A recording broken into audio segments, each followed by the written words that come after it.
Warning, this podcast contains sarcasm and realism. You've been warned. This is Girls Can Tell with your host, Trent Erickson. There's a specific kind of moment I want to talk about today. It's when your phone lights up with a dating app notification and you don't feel anything. There's no curiosity, no hope. You're not even annoyed. You're just nothing. You don't rush to open it. You don't think, maybe this could be something. You just think, I'll look at it later. Or you don't. That moment is important because it's your brain quietly deciding it can't afford to care the way it used to. Recently, I've covered how to get more matches, optimizing your profile, and how to work with an algorithm. This time, we talk about what happens when you still want a relationship, but you no longer have the emotional energy to keep auditioning for one. People don't seem to talk about this part so much. They either push through the burnout completely, or they shame themselves for not trying hard enough.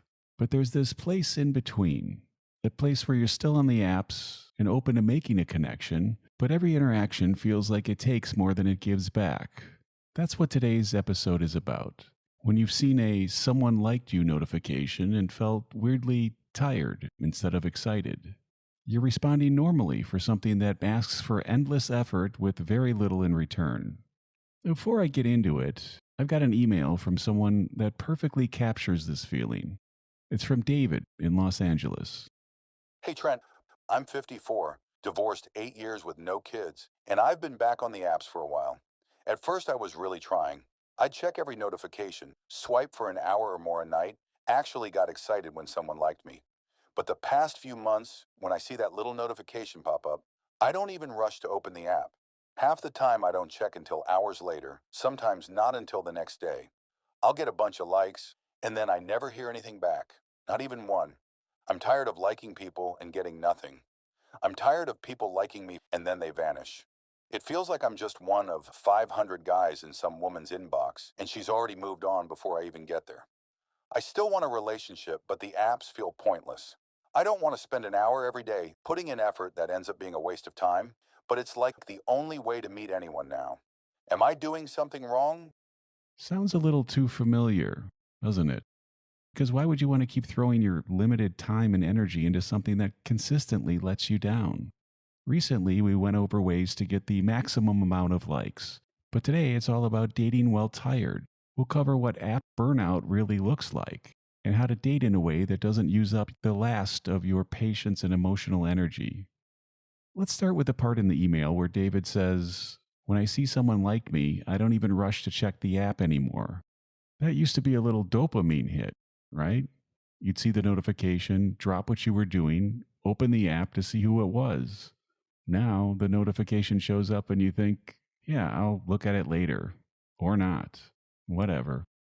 It's not that you're above it all. That comes from your brain learning slowly that most likes don't turn into conversations, and most conversations don't turn into dates. Most dates don't turn into anything more than just that. Your mind remembers all those tiny disappointments. Every time you opened the app excited and then closed it feeling dumb for being hopeful again. After a while, your system's done getting emotionally invested in random dings on your phone in that miniature letdown for the 100th time. I've been exactly where David is. There was a stretch a few months ago where I'd see a notification and just not open it. I wasn't busy. I couldn't take another conversation that went nowhere. I'd leave the app closed for 2 days, and then I'd open it and see a bunch of likes, respond to maybe 2, and feel absolutely nothing when they didn't respond. That's when I knew I was being unreasonably selective, because I was just coasting on fumes. Part of what's exhausting here is just the basic math of modern apps. You like a bunch of people, nothing. You finally get a wave of likes, you write back, nothing. And you know exactly what that probably means. You're one little square in a grid they're scrolling through on the couch. They liked you in a moment of boredom, then forgot you existed. By the time you responded, they were already emotionally locked into 3 other conversations. For a lot of women, and some men too, inboxes can literally hold hundreds of likes and messages all at once. Something we talked about a great deal in a recent episode.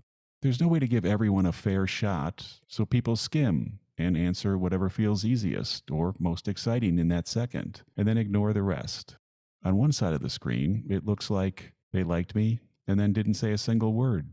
What is wrong with me? On the other side, it's more often like I meant to reply, got overwhelmed, and now it feels too late. And the app just wants both of you to keep swiping and checking in, but it doesn't actually want anyone getting together because they'd be out to customers. So yeah, it can start to feel completely worthless to invest energy into something where you are completely interchangeable. Effort doesn't reliably equal outcome. You're always aware that you're one of 844 other guys in line with you. Dating app fatigue feels inevitable. So when the app is like, hey, spend an hour tonight liking strangers who may never acknowledge you, your brain quite reasonably thinks, or I could eat, walk the dog, and be in bed by 10. Here's the situation David is really describing. You don't believe in apps anymore, but you also don't see a ton of organic ways to meet people. So you stay on the apps, but half-heartedly, and then beat yourself up for not trying harder.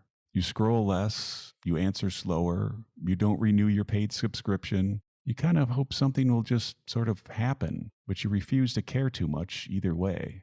This in-between zone is rough because you're not getting the optimism of trying and you're not getting the peace and satisfaction of quitting.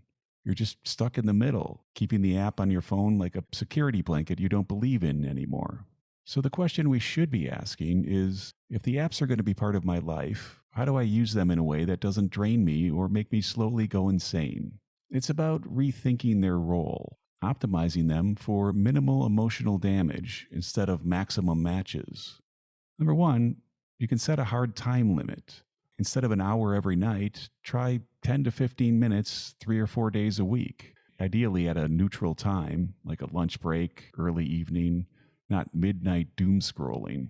What time is up to you? When time is up, you're done. No, just 5 more profiles. Number two, you can only engage with people who actually interest you. No more, well, they liked me, so I should give them a chance. If you're already tired, spending energy on people you're lukewarm about is just a waste of time. If a profile doesn't spark at least a little curiosity, let it go. Number 3, send 1 or 2 thoughtful messages, then move on. If they like you first and you respond, great. If they never answer you, you don't follow up, chase, or ask if they saw it. You take silence as the answer. We're trying to protect you from unnecessary micro-rejections. Keep apps out of your worst hours. If you know late night loneliness is when you make bad decisions, make a rule. No opening dating apps after, say, 10 p.m. No opening them when you're already upset about something else. Number 5, lower the bar for what success is. Instead of maybe this is my forever person, aim for maybe I'll have 1 decent conversation this week, or maybe I'll meet 1 person I'm curious about. If something more happens, great. But your baseline is realistic then. Light social contact instead of an entire overhaul. This doesn't sound very romantic, but when you're burned out, romance is the result of small, sane choices. If someone does break through that filter, if you're actually curious about them, give them real attention. Don't half-ass it because you're in low-effort mode. The goal isn't to be lukewarm about everyone. It's to save your energy for the ones who might actually be worth it. One of the cruelest parts of dating app exhaustion is what it starts to tell you about yourself. You start to think, if this is this hard, something must be wrong with me. Everyone else seems to be finding people. Why can't I? Have you ever looked at a couple and thought to yourself, that guy has a girlfriend and I don't? Come on, man. But let's look at what you're actually reacting to. Being ignored by people who tapped a heart on a screen and then forgot. Being one of hundreds in someone's queue. Being repeatedly asked to perform at your most charming when you're already coming in exhausted. You're burnt out on this specific way of meeting someone. Your boredom when a like comes in is you realizing, oh, most of these notifications don't lead anywhere. Maybe we should stop reacting to them. That's a sane adaptation to an environment where signals are unreliable.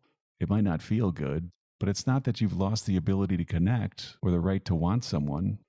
Look, I've been burnt out on the apps multiple times, but the several relationships I have had in the last couple of years all came from the apps, and they all happened when I was being intentional, not when I was swiping for an hour every night, hoping something would just click.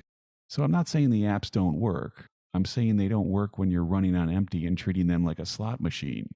Right now, Apps really are the main meeting place for most single people, so completely deleting everything forever might not be realistic if you still want to actually find a date. But that doesn't mean apps need to be your primary hope. You can demote them to something like 20 to 30% of your effort, not 90 to 100%.